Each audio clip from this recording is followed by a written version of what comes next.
باللہ من الشیطان الرجیم بسم اللہ الرحمن الرحیم۔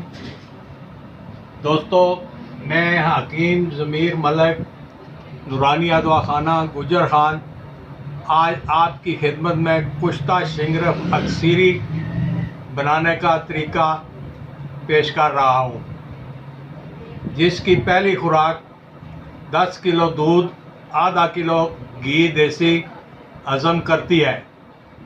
غذا جزو بدن ہو کر جسم میں طوفان کی حد تک طاقت اور شباب رفتہ کو واپس لاتی ہے۔ اجزاء یہ ہیں: سنبل فار، مینسل، گندھک آملہ سار، مردہ سنگ، ہڑتال ورقیہ، نوشادر، سنگ راسخ، زنگار، تانبا، سب 1-1 گرام، زردی بیضہ مرغ 4 عدد میں تمام اجزاء کو کھرل کریں اور لیپ بنا کر 1 تولہ شنگرف کی ڈلی پر لگا دیں۔ خشک کر کے اوپر ماش کے آٹے کا لیپ کریں۔ خشک ہونے پر اس کے گرد تانبا کی تار لپیٹ کر اس تار کے ذریعے تلوں کے تیل میں لٹکا کر پکائیں۔ آنچ بہت نرم ہونی چاہیے۔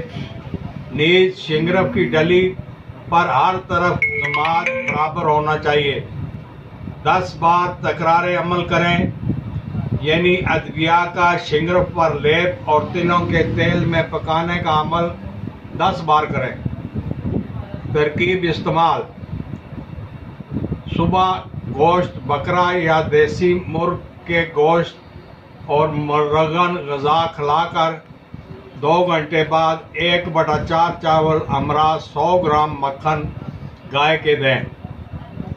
10 کلو دودھ میں آدھا کلو دیسی گھی ملا کر خوب پھینٹیں اور سارا دن تھوڑا تھوڑا یہ دودھ پلاتے رہیں کہ رات تک ختم ہو جائے۔ انشاءاللہ تمام مذکورہ بالا فوائد حاصل ہوں گے۔